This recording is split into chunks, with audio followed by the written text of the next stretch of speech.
بسم اللہ الرحمن الرحیم ویورز، اٹس 1 مئی سنڈے 2022۔ کیسے ہیں آپ سب لوگ؟ آپ سب لوگوں کو میری طرف سے گڈ مارننگ، صبح خیر اور السلام علیکم۔ ناظرین، ہم پہنچ چکے ہیں افغانوں کے قبضے تک، یعنی جب افغان قوم نے ہندوستان پر حکومت کی، اور یہ میں آپ کو پچھلی قسطوں میں بتا چکا ہوں کہ ان کی حکومت کا عرصہ بڑا طویل رہا ہے۔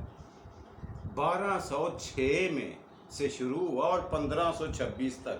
میں آپ کو پھر سے ایک دفعہ لکھ کے دکھا دیتا ہوں تاکہ آپ کو یاد رہے، کیونکہ اسی کی بنیاد پہ اگلی باتیں ہم نے کرنی۔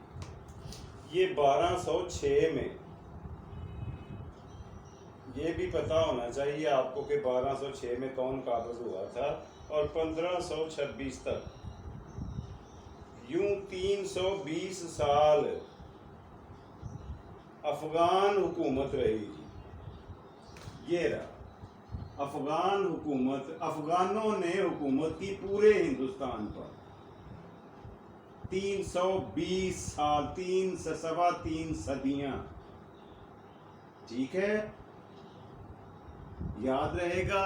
اس سے اگلی بات یہ کہ ان 320 سالوں میں کس افغانوں کے صرف ایک دھڑے نے حکومت نہیں کی، ایک گروپ نے نہیں کی، 5 گروپ تھے، 5 دھڑے تھے، 5 قومیں تھیں، تھے تو افغانی سارے، لیکن وہ میں آپ کو پچھلی دفعہ بھی گنوا چکا ہوں وہ کہ 1 2 3 4 نہیں، 5 قومیں تھیں۔ سب سے پہلے جو آئے، سب سے پہلے جن کو باری ملی وہ تھے غلام۔ اچھا، غلام کسے کہتے ہیں؟ غلام مطلب ملازم، ذاتی ملازم کو غلام کہا جاتا ہے عربی میں۔ اب بات یہ ہے کہ پرانے وقتوں میں یہ رواج ہوا کرتا تھا کہ جو جنگی قیدی ہوتے تھے نا، جنگی قیدیوں کو پکڑ کر لے جاتی تھی فاتح فوج، اور ان کو اپنے غلام بنا کر رکھتے تھے۔ ان سے کام کرواتے، گھر کے کھیتی باڑی کے جو بھی ان سے کام لینا ہوا لیتے، اور ان کو اجرت اور معاوضہ دیتے، تھوڑا بہت، یا کھانے پینے کے لیے چیزیں دیتے، یعنی کھانے پر ہی اسے ملازم رکھ لیا جاتا، اور اکثر اوقات اس غلام کو منڈیوں میں بیچا بھی جاتا اور خریدا بھی جاتا۔ اب کئی بے اولاد جوڑے جو ہوتے تھے نا، وہ چھوٹے چھوٹے غلاموں کو اپنے ہاں گود لینے کے لیے آ جاتے تھے، اس کی قیمت ادا کر کے اپنی اولاد کی جگہ کسی غلام کو پال لیتے، اسے اپنا بیٹا بنا کر اسے پال پوس کر بڑا کرتے، اس کی تعلیم اور تربیت کا خیال کرتے۔ ایسا بھی ہوا ہے، اور سب سے پہلے جو آ کر ہندوستان میں افغانوں کی حکومت قائم ہوئی وہ غلاموں ہی میں سے ہوئی۔ غلام خاندان سے تھا کون؟ قطب الدین ایبک۔ قطب الدین ایبک، اس کا نام تھا قطب الدین۔ اور یہ کب آیا؟ قطب الدین 1206 عیسوی میں اس کو مکمل کنٹرول حاصل ہوا جب غوری کو قتل کر دیا گیا۔ سلطان محمد شہاب الدین غوری کو قتل کر دیا، اور میں نے بتایا تھا کہ وہ کب، کیسے، کہاں اور کیوں قتل ہوئے۔ ان کے بعد ان کا نائب، کیونکہ انہوں نے خود مقرر کیا تھا دلی کے لیے، اور دلی ہی کیپٹل سٹی تھا ہندوستان کا اس وقت جب افغانوں نے حکومت کی، اور یوں پورے تقریباً کم و بیش سارے ہندوستان پر افغانوں کی حکومت ہو چکی تھی 1206 سے 1526 تک۔ اب جو دوسرا، اچھا ان کے حصے میں کتنی دیر آئی؟ غلاموں کے حصے میں 1206 میں ان کی حکومت شروع ہوئی، نوٹ فرما لیں، اور 1290 میں ختم۔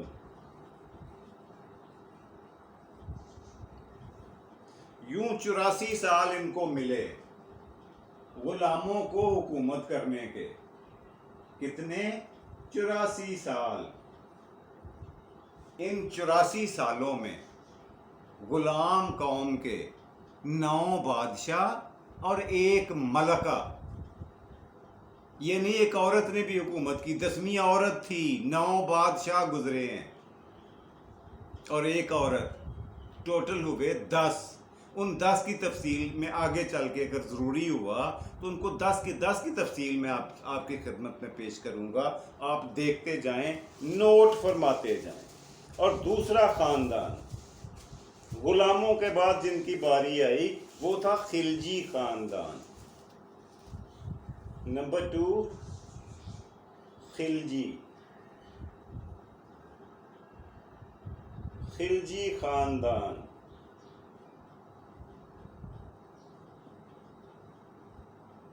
اچھا، یہ بھی افغان تھے۔ دوسرے نمبر پر حکومت کرنے کی باری آ گئی ان کی، ٹھیک ہے۔ نمبر 1 پہ کون تھے؟ غلام، خلجی، اور نمبر 3 پہ تغلق خاندان۔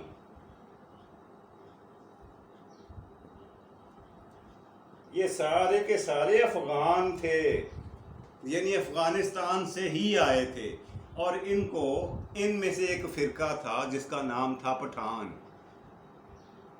اور ہندوستان کی ساری عوام پر کی زبانوں پر پٹھان ایسا چڑھا کہ آج تک ابھی تک ہماری زبانوں سے بھی نہیں اترا۔ ہر پشتو بولنے والے کو پٹھان کہہ دیتے، حالانکہ یہ پٹھانوں کی ایک ذات ہے، یہ پشتون کی ایک ذات ہے۔ اصل میں یہ لوگ پشتون ہیں یا پختون ہیں، پشتو بولنے والی قوم، یا افغانی ہیں۔ پٹھان ان کا ایک فرقہ تھا، ایک ذات تھی، اور اب بھی ہے، لیکن ساری پشتو بولنے والے پٹھان کہلوانا پسند نہیں کرتے۔ یہ میں آپ کو بتایا تھا، دوبارہ پھر بتانا پڑ رہا جی۔ نمبر 3 پہ جو صاحب آئے تھے وہ تغلق خاندان تھا، یہ نوٹ فرمائیں۔ اور نمبر 4 پہ کون آیا تھا وہ بھی نوٹ فرما لیں، سید خاندان، سادات کا خاندان آیا جی۔ چوتھے نمبر پہ انہوں نے حکومت کی، اور آخری نمبر پر جس خاندان میں حکومت کی وہ تھا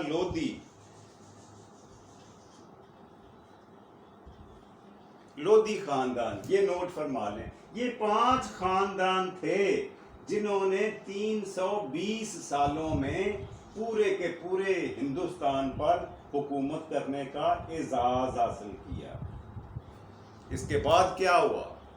اس کے بعد یہ ہوا کہ جو باقی بچے تھے نا پیچھے لوگ، جب ان کو یہ پتا چلا کہ ہمارے دوست عزیز و اقارب، ہمارے ساتھی، ہمارے رشتہ دار ہندوستان میں جا کر سردار بن گئے ہیں، بادشاہی وزیر بن گئے ہیں، سفیر بن گئے ہیں، مشیر بن گئے ہیں، جاگیردار بن گئے ہیں، صوبے دار بن گئے ہیں، پورے کا پورا صوبہ ہوا کرتا تھا جسے ہم چیف منسٹر اب کہتے ہیں، اس وقت صوبہ دار ہوا کرتا تھا۔ ان کو جب یہ پتا چلا تو پھر وہاں سے ایک سیلاب آیا انسانوں کا 3-4 ملکوں سے۔ نمبر 1 افغانستان، نمبر 2 ایران، اور نمبر 3 ترکی۔ یہ 3 ملکوں سے سیلاب آیا انسانوں کا، اور وہ اپنے اپنے واقف کاروں کے پاس ان سے جا ملے اور جا کر کہا کہ تمہارے پاس تو اللہ نے بڑا کچھ عطا کر دیا، ہمیں بھی کچھ دو۔ اب ان کی ظاہر رشتہ داری تھی، قرابت داری تھی، دوستی تھی، منہ پیار تھا، جو بھی تھا۔ انہوں نے جناب بعد میں آنے والوں کو بھی پوری کی پوری جاگیریں الاٹ کر دی۔ آؤ جی بسم اللہ، یہ جاگیر جو 100 مربع ہے یا 200 مربع ہے آپ کے نام ہوئی، لے لیں۔ اس طرح سے جاگیریں تقسیم کی گئیں، کوئی میرٹ نہیں تھا، میرٹ صرف یہ تھا کہ بادشاہ کی مرضی ہے۔ اور بہت سارے سرداروں نے بعد میں بھی کوشش کی، اپنے کچھ ساتھیوں کو، ہمراہیوں کو، اپنے کچھ رفقا کو، اپنے کچھ 10-20 گنڈے پال کر یا 50-100 کر لیں، ان کو ساتھ لے کر حملے کیے ہندوستان پر، چھوٹی چھوٹی بستیوں پر، دیہاتوں پر، جو سائڈ پہ تھے، نکروں میں، کونوں میں، خدروں میں بیٹھے ہوئے، ان کو وہاں سے مار بھگایا۔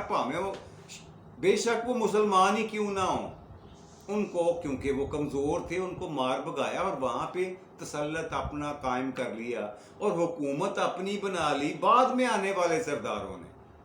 لیکن ایک بات تھی کہ دلی سرکار کو اپنا مرکزی حکومت تسلیم کرتے رہے, باقاعدہ ٹیکس دیتے رہے جسے خراج کہا جاتا ہے, یعنی دلی کے تحت ماتحت ہی حکومتیں کرتے رہے, چودراہٹ کرتے رہے, نوابی کرتے رہے, چودراہٹ ہوتی رہے. لیکن یہ تب تک ہوا جب تک دلی کی حکومت طاقتور تھی, پورے زوروں پر تھی, عروج پر تھی. جیسے ہی اسے زوال آیا, جیسے ہی دلی کی حکومت کمزور پڑی, تو سارے سرداروں نے اپنی اپنی آزادی کا اعلان کر دیا. پھر ہندوستان کا نقشہ کیا بنا وہ آگے چل کے آپ کو بتاؤں گا, فی الحال وہ ٹاپک ہمارے پاس نہیں ہے. اور جو انہوں نے بعد میں آنے والے سرداروں نے جن علاقوں کو خاص طور پر فتح کیا, ان میں 4-6 کا نام میں آپ کو گنوا دیتا ہوں. ایک تو بہار کا بہت بڑا علاقہ تھا,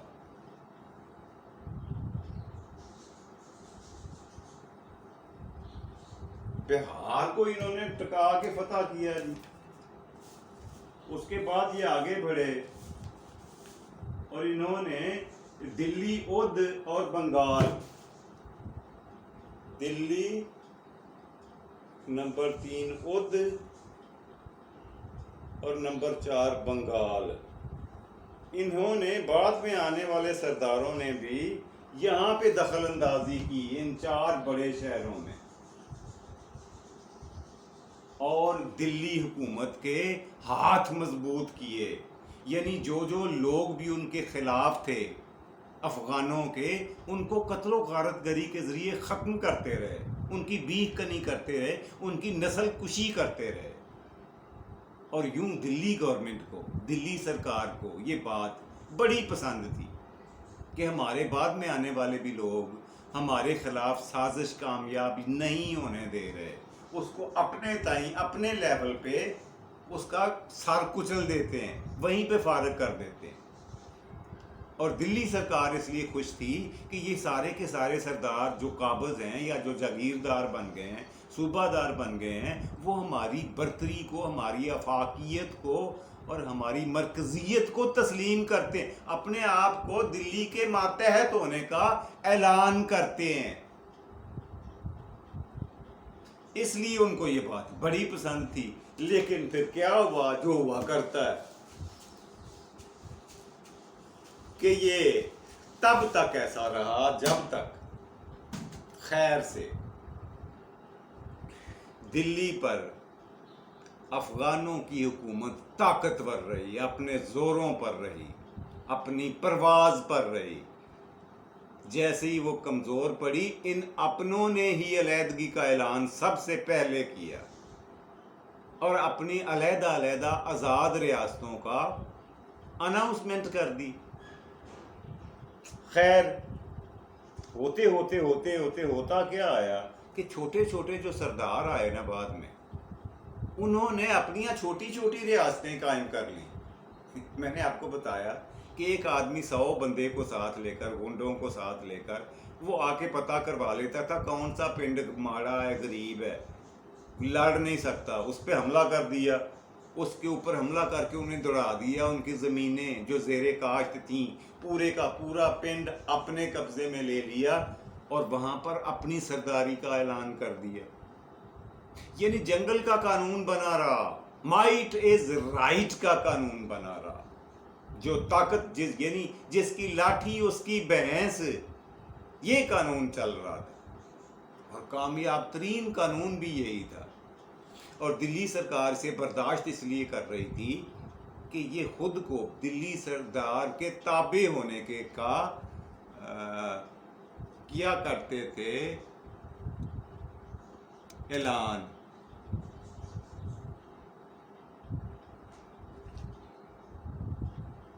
جی ویلکم بیک ناظرین.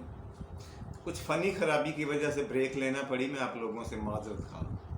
جی پہلی قسط کا میں نے پہلے سیگمنٹ کا خاتمہ یہیں پہ کرنا مناسب سمجھا ہے. آج کے پروگرام کا دوسرا سیگمنٹ آج کا لفظ. جی آج کا لفظ آپ کو بڑا اچھا بتانے جا رہا ہوں. آج کا لفظ ہے سد باب. آپ نے کئی دفعہ سنا لکھا اور پڑھا ہوگا سد باب. کیا مطلب ہوتا ہے سد باب؟ تدارک کرنا کسی چیز کا، رستہ بند کرنا، یہی مطلب ہوتا ہے نا. اچھا یہ عربی کے الفاظ ہیں. سد کا مطلب ہوتا ہے بند کرنا اور باب کا مطلب ہوتا ہے دروازہ. اس کے لفظی معنی بنتے ہیں دروازہ بند کرنا. سد باب دروازہ بند کرنا. لیکن اصطلاحی معنوں میں دیکھا جائے تو اس کا مطلب ہوتا ہے دروازہ بند کرنا. تو لفظی معنی ہے، اس معنی میں تو نہیں لیتے ہم. یہ تو نہیں کہتے کہ فلاں کا دروازہ بند کیا سد باب کی ہے، یہ نہیں ہے. یہ لفظی معنی ہیں جو اصطلاحی معنی ہیں، جو استعمال ہوتے ہیں، جو مستعمل ہیں. اس کے مطابق اس کا مطلب ہوتا ہے کوئی کسی کا راستہ روکنا، کسی عمل میں رکاوٹ ڈال دینا، مطلب کسی چیز کو ممانعت کر دینا، پکی قطعاً منع کر دینا.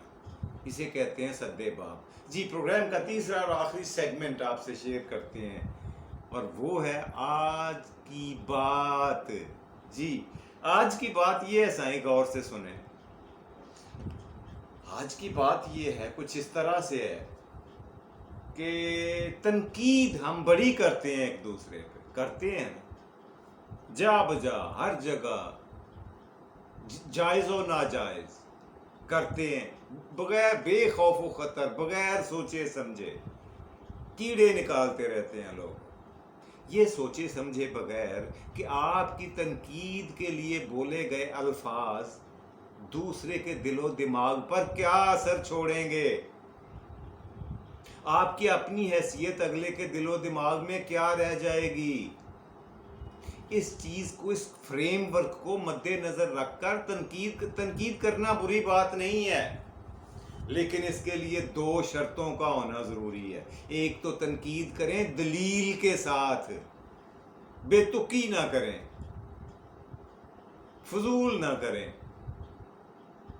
دلیل کے ساتھ تنقید کریں. اور دوسری شرط اس کی یہ ہے کہ آپ کی ہوئی تنقید کا مقصد اصلاح ہونا چاہیے، یعنی تنقید برائے اصلاح، نہ کہ تنقید برائے تنقید. یہ تھا جی آج کا پروگرام جو میں نے آپ کی خدمت میں پیش کیا. مجھے اپنے میزبان جاوید اقبال کو دیجیے اجازت. اللہ سبحانہ و تعالیٰ سے دعا ہے کہ آپ کو آسانیاں عطا فرمائے اور آسانیاں تقسیم کرنے کی توفیق دے. اپنا اور اپنے پیاروں کا ڈھیر سارا خیال رکھیے گا. فی امان اللہ. اور پاکستان زندہ باد.